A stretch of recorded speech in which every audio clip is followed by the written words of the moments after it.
De volta aqui com o TV Mar News, nesse momento 11 horas e 32 minutos. Olha, gente, o combate ao assédio dentro do ambiente de trabalho tem sido uma constante. Mas você em casa sabe como diferenciar o assédio sexual do assédio moral? A presidente da Comissão da Mulher, advogada Raquel Ramalho, explica tudo isso pra gente, vai tirando as dúvidas. Bom dia para você, seja bem-vinda aqui ao nosso estúdio. Olha, vocês já lançaram ano passado uma campanha permanente, inclusive, exatamente para combater esse tipo de assédio, principalmente com mulheres, né? Queria que você falasse um pouquinho como é que tem sido essa experiência desde então. Eu vim aqui em maio, né, do ano passado, a gente falou sobre a campanha e a gente percorreu as delegacias, a Justiça do Trabalho e agora a gente teve outras atividades na comissão, mas agora a gente está se voltando para a Justiça Estadual. Então, a gente quer fazer Justiça Estadual e depois Justiça Federal. Mas teve o lançamento agora, né, da campanha Assédio Não, que tem vários órgãos. Então, tanto o município, o Estado, órgãos do Poder Judiciário, Ministério do Trabalho, Justiça do Trabalho.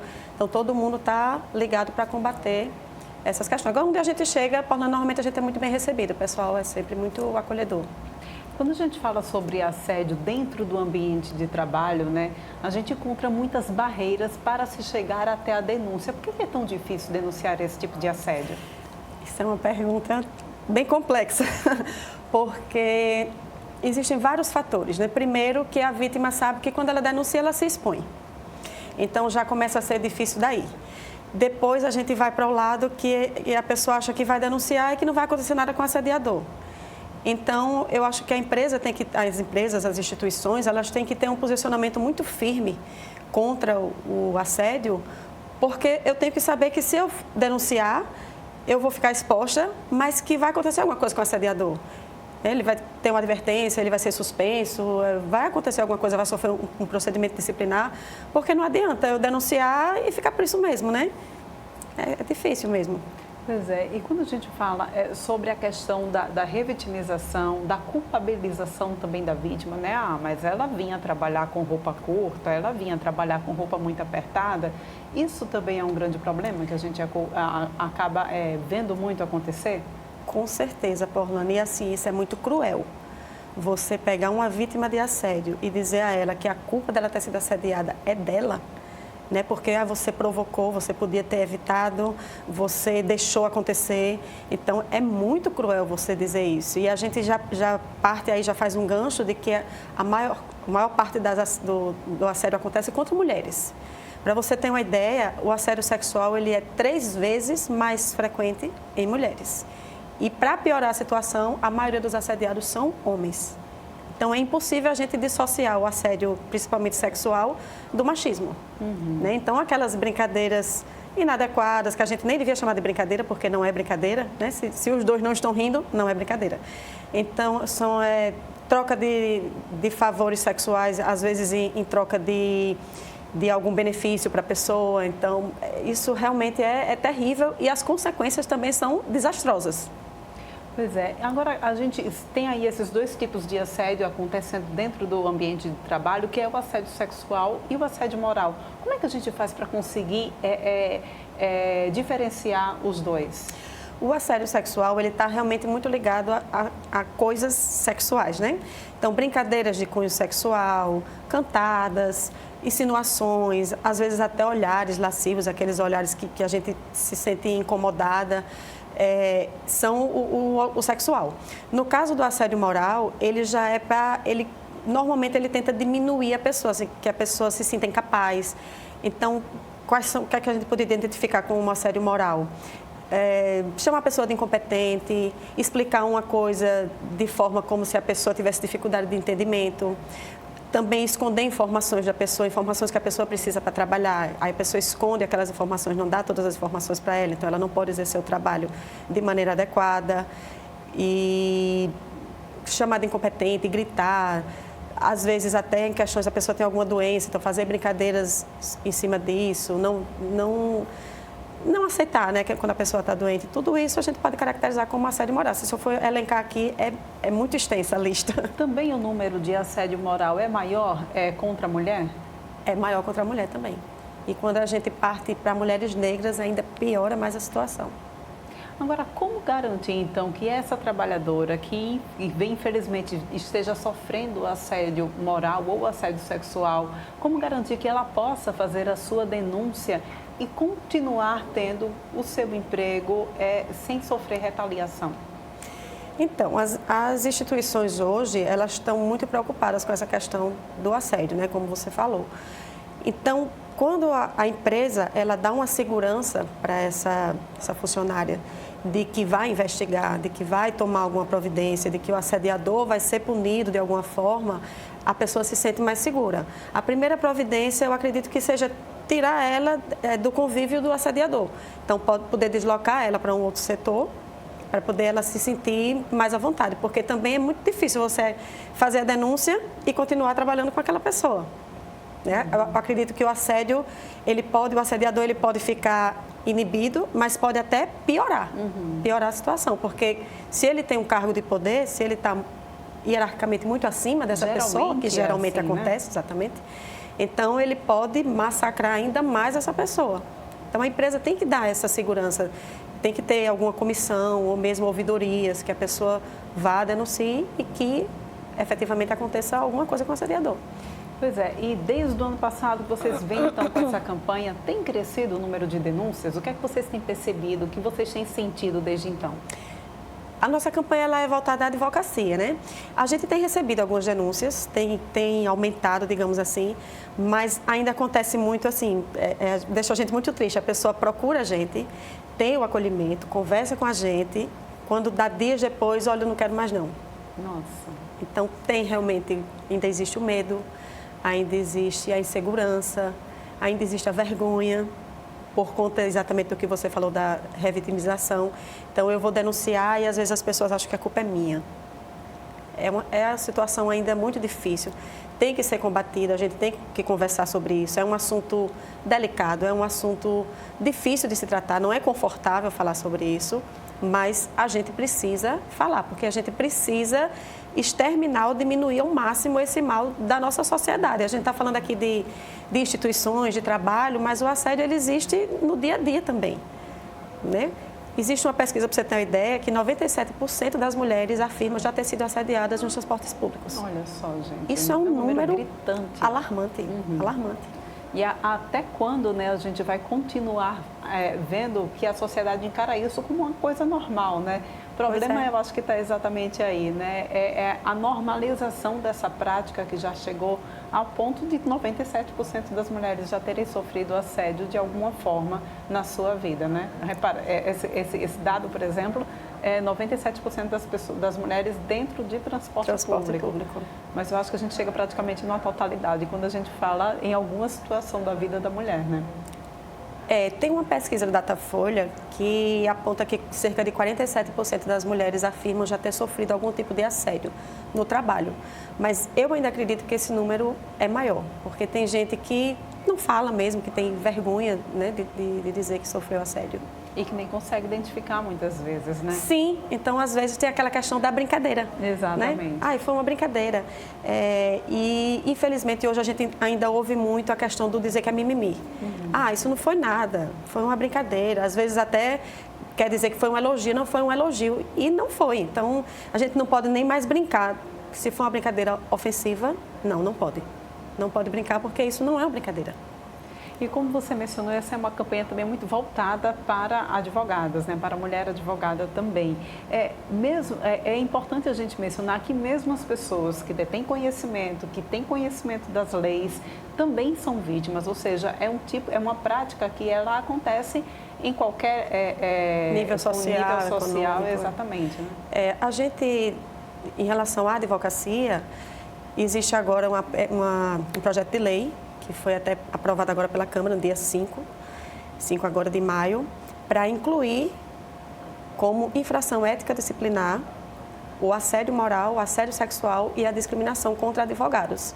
Então, para a gente, isso é uma conquista muito grande para a advocacia, porque isso vai inibir, né? Inibir que as pessoas pratiquem assédio, no caso, outros advogados, nesse caso seriam contra outros advogados, que podem sofrer alguma sanção diante da OAB, né, de responder um processo ético-disciplinar por conta de assédio, porque, infelizmente, acontece assédio entre os colegas também.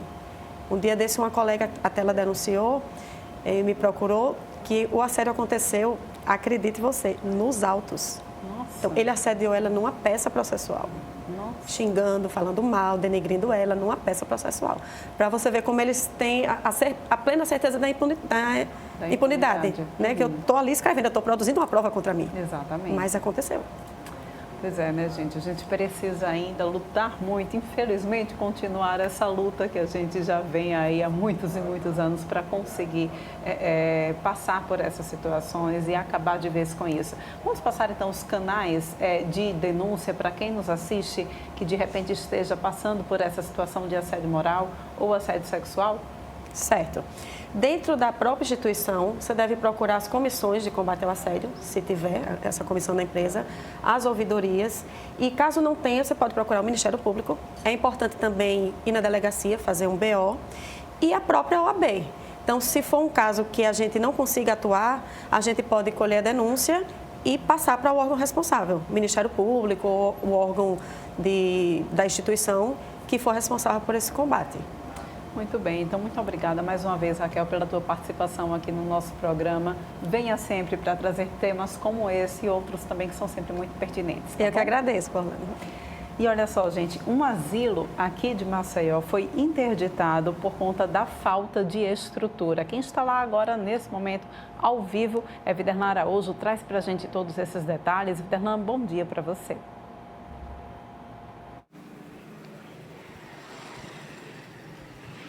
Pois é, Porlane, nós estamos ao vivo na programação da TV Mar, né? Já passando neste exato momento aqui das 11 da manhã e 44 minutos. Amanhã muito movimentada aqui na rua Paulo Neto, no Trapiche, que é uma rua bem próxima aqui do Hospital Geral do Estado e nas imediações aqui do Estádio Rei Pelé. E aqui, diante de ações realizadas pela Prefeitura Municipal de Maceió e principalmente pelo Conselho da Pessoa Idosa, realizando a interdição de um abrigo para idosos, né, o Lar Filhos do Divino Pai Eterno, interditado, com participação inclusive até da Guarda Municipal, do pessoal da saúde, da Vigilância Sanitária e do Conselho da Pessoa Idosa, diante de diversas, mas inúmeras irregularidades. A nossa reportagem não foi autorizada a entrar pela proprietária exatamente do lar, pela pessoa responsável pelo lar Filhos do Divino Pai Eterno. E para quem está em casa entender como funciona, existe alas. Essa daqui é a ala feminina, que seria exatamente da acolhida para a pessoa idosa do sexo feminino.